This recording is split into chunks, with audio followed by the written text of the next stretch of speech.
Welcome back, everyone. Today we're diving deep into a story that most folks are already familiar with, but we're kind of looking at it from a fresh new perspective. Yeah, that's right. Anne Frank. Yeah. But not just the Anne Frank we know from being, locked up in the secret annex. Exactly. Exactly. We're going to go beyond the diary entries, well, the ones that are most well known at least, and really uncover what life was like, outside of those walls.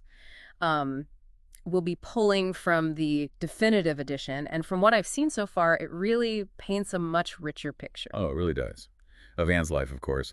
But also wartime Amsterdam in general. Plus, we get so much more about the incredible people who helped them hide and survive.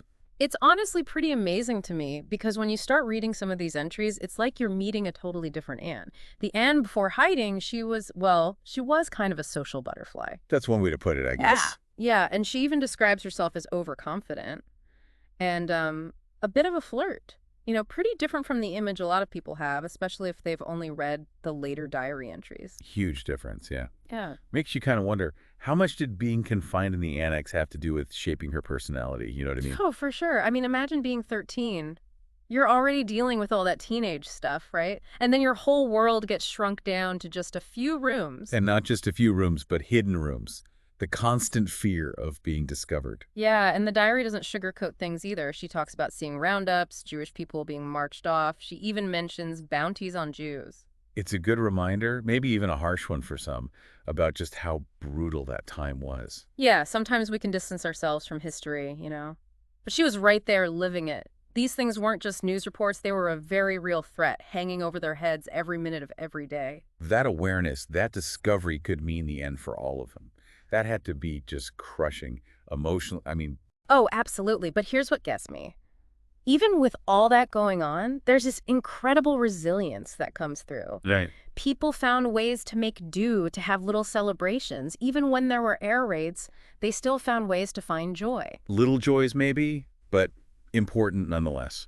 Anne talks about using, like, the same oilcloth for months Hmm. and even making cat litter out of wood shavings. It's just incredible the resourcefulness they had to have just to get by. You know what they say, necessity is the mother of invention? Right. But I don't think it was all about just surviving either. It was about maintaining some sense of normalcy, some dignity, when everything around you is trying to strip that away. Makes you think, right?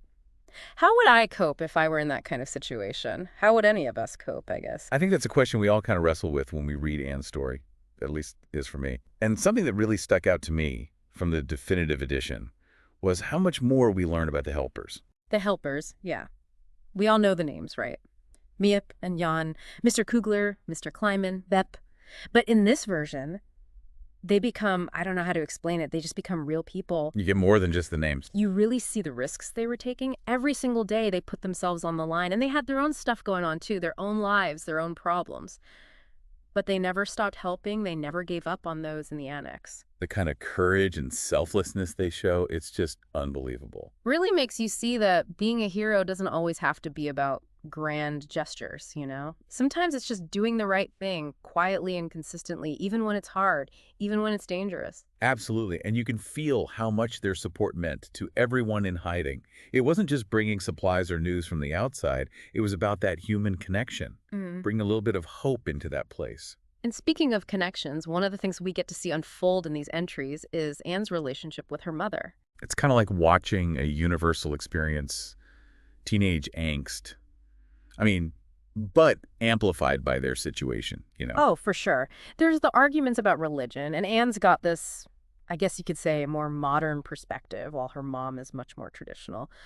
But it's not always fighting. You can see these moments where Anne starts to understand her mother more, to see things from her point of view. It's a reminder that even in wartime, even when you're living in a secret annex, Sure. you're still going to have that family dynamic, that push and pull between parents and kids. And then there's Peter. I mean, talk about a roller coaster of teenage emotion. Yeah, it starts with them basically being annoyed with each other. Yeah, but then it goes to this awkward crush. And then what I found fascinating was that Anne actually makes a decision to pull back a little, to distance herself from Peter. Like she's becoming more aware of her feelings and more aware of the situation they're in. Right. And we talked about her questioning religion, but it looks like her reading Soldiers on the Home Front really set off a whole period of self-reflection. Right. It's almost like she's I don't know, waking up to this whole new world of ideas, even though she's stuck in the annex. And she starts to question not just her mom's faith, but also the things women are expected to do, the roles they're supposed to play. She even says flat out that she doesn't want to be just a housewife.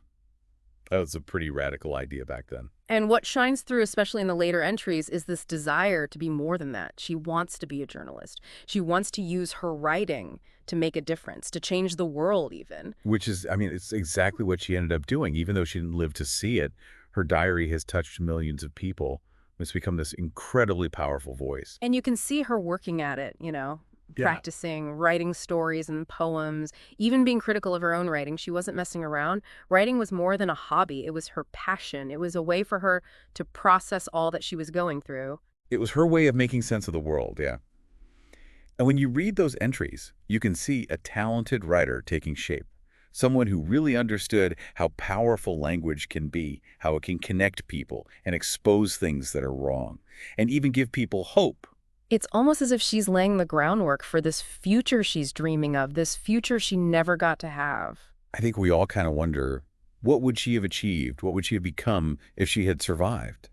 It's a question that'll never be answered, but it's important to ask for sure. But it's not all doom and gloom, right? I mean, Anne throws in these hilarious little stories throughout the diary. Oh yeah, even when things are super tense and scary, she finds these moments of humor, these flashes of, I guess you could say, just normal human stuff.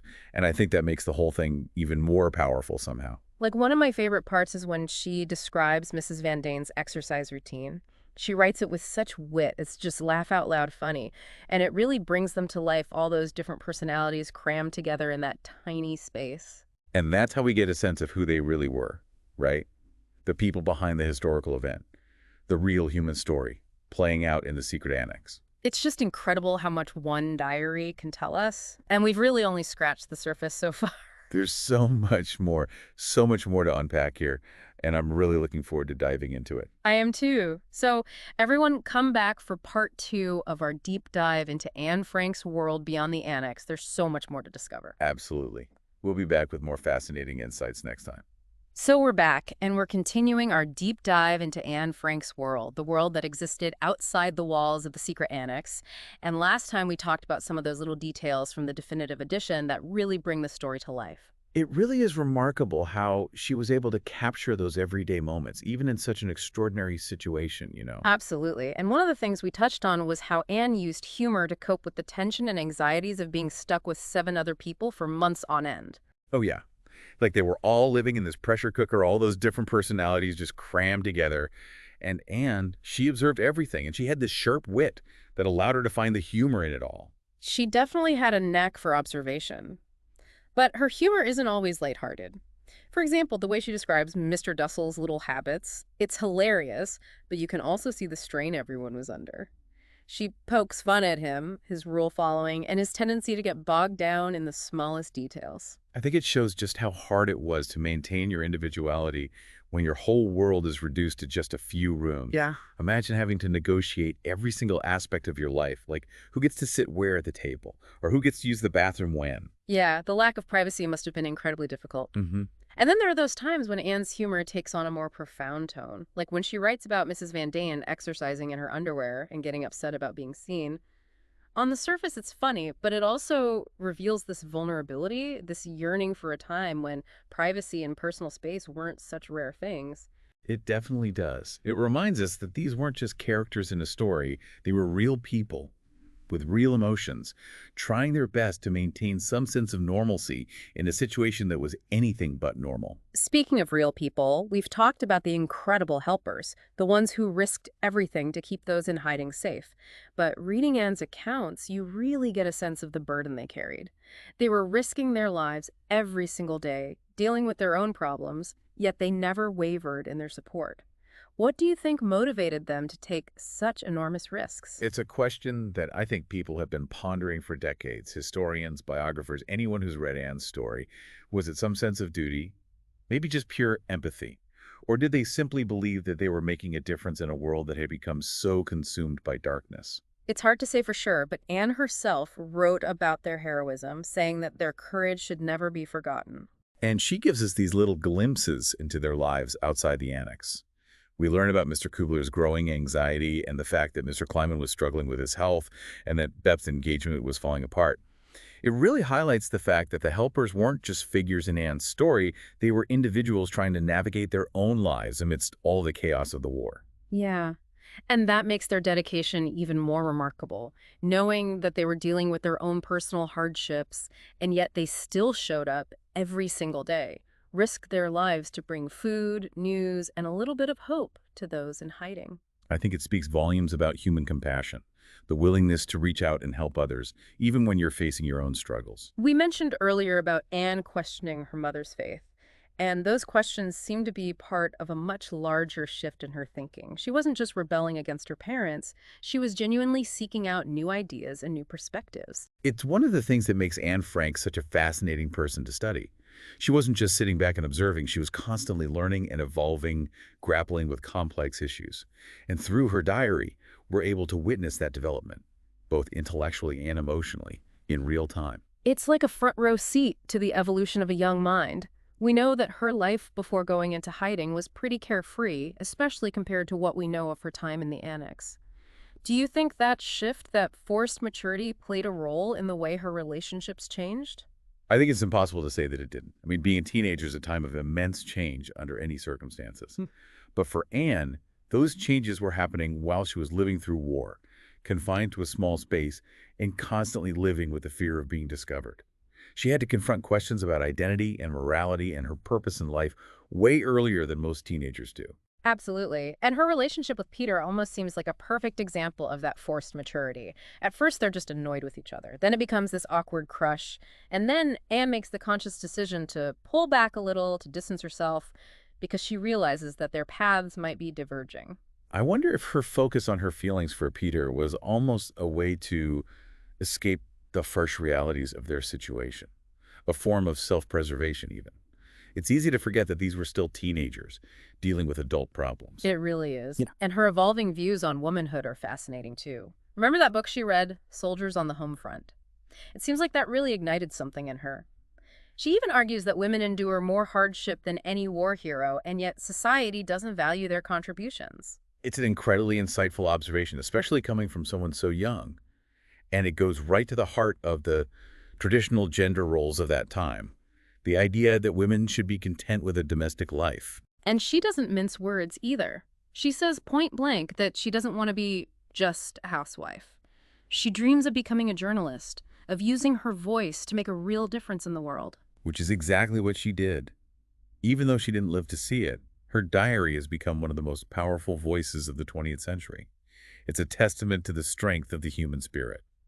And you can see her working at it, constantly honing her craft, writing stories and poems, and even being quite critical of her own writing. It's clear that writing wasn't just a pastime for her, it was a passion, a way of working through her experiences and trying to make sense of the world around her. Yeah, when you read those entries, you can see a truly talented writer emerging. Someone who understood the power of language to connect with other people, to bring light to injustice, and even to inspire hope. It's almost like she's laying the groundwork for this future she dreamed of, but ultimately never got to experience. It makes you think about what she might have accomplished if she had survived. It's a question that keeps readers and historians coming back to her story, I think. Anne Frank's story is undoubtedly a tragedy, but it's also a powerful testament to the resilience of the human spirit, the enduring power of hope, and the lasting legacy of one young woman's voice. A legacy that continues to unfold as we uncover more of her words and more of her world beyond the annex. Exactly.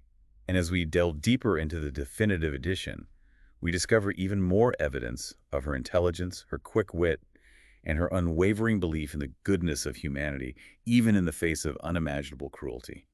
And we're back for the final part of our deep dive into Anne Frank's world. It's just amazing to me how much we can learn about her life, about what was happening outside the annex, just from reading her diary. It really shows how observant she was. Even with everything going on, she was able to pick up on these little details of everyday life. Right, and we've talked about her changing relationships with her parents, with Peter, but it feels like there's this even bigger change happening inside of her, you know? Yeah, like a real transformation. I mean, she's wrestling with some pretty huge questions about faith, about who she is, about what her purpose is, questions a lot of us ask at some point.